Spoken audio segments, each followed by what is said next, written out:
মুসলিম নারীদের জন্য সাজগোজ করার ১১টি ইসলামিক যে বিধান, ইসলামিক যে রুলস রয়েছে, নিয়মকানুন রয়েছে, আমরা সে সম্পর্কে আজকে জানার চেষ্টা করব।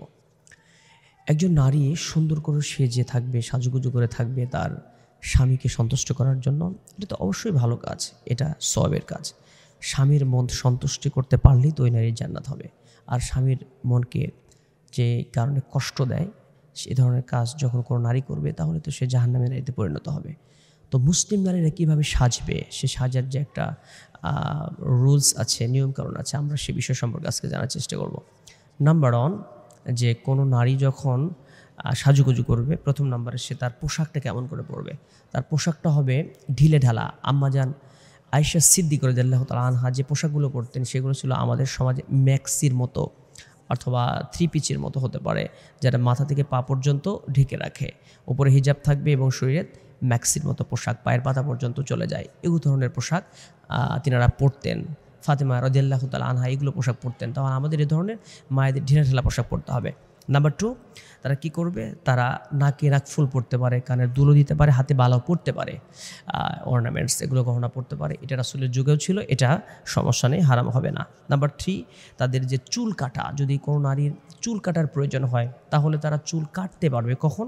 অসুস্থ হলে চুল কাটতে পারবে, কিন্তু যদি অসুস্থতা না থাকে, এমনি ফ্যাশনেবল অর্থাৎ ফ্যাশনকে বাড়ানোর জন্য, সৌন্দর্য বর্ধনের জন্য তারা যদি চুল চেটে খেটে মানে বিভিন্ন স্টাইলে তারা চুলকে সৌন্দর্য করার জন্য বিভিন্ন রকমের কাটাকাটি করে, এটা সঠিক হবে না।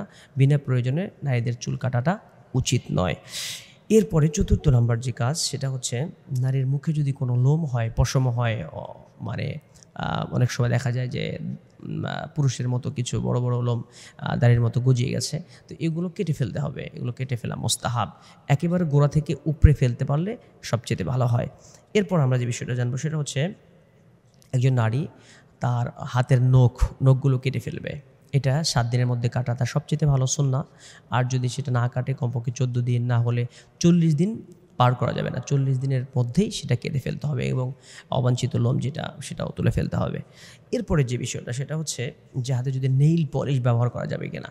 যদি নেইল পলিশ নামাজের জন্য অজু করতে গেলে সেটা যদি প্রলেপ তৈরি হয়, হাতের নখের ওপরে প্রলেপ তৈরি হয় এবং উজুর পানি প্রবেশ না করে, তাহলে এগুলো ব্যবহার করা যাবে না। সে কী করতে পারে, মেহেদি দিয়ে হাত রাঙাতে পারে, মেহেদি ব্যবহার করা যেতে পারে। তো যে 7 নম্বরে যেটা, সেটা মেহেদি ব্যবহার করবেন। এবং 8 নম্বরে সেটা হচ্ছে মাথায় তেল ব্যবহার করতে পারে, মাথায় তেল ইউজ করা যাবে। এবং যদি এক্সট্রা সে প্রসাধন ইউজ করতে চায় তাহলে দেখতে হবে এর প্রসাধনের ভিতরে হালাল কোনো জিনিস থাকলে সেটা ইউজ করতে পারে, কিন্তু সেটা যদি হারাম কোনো জিনিস দিয়ে ইনগ্রেডিয়েন্ট দেখতে হবে, সেটা যদি হারাম কোনো মানে কাঁচামাল থেকে তৈরি হয় তাহলে সেই ধরনের প্রসাধন ইউজ করা যাবে না। 9 নম্বর সেটা হচ্ছে সে পারফিউম ইউজ করতে পারবে কিনা। হ্যাঁ, পারফিউম ইউজ করতে পারবে। সে পারফিউমটা তার স্বামীর জন্য ঘরে ব্যবহার করতে পারবে।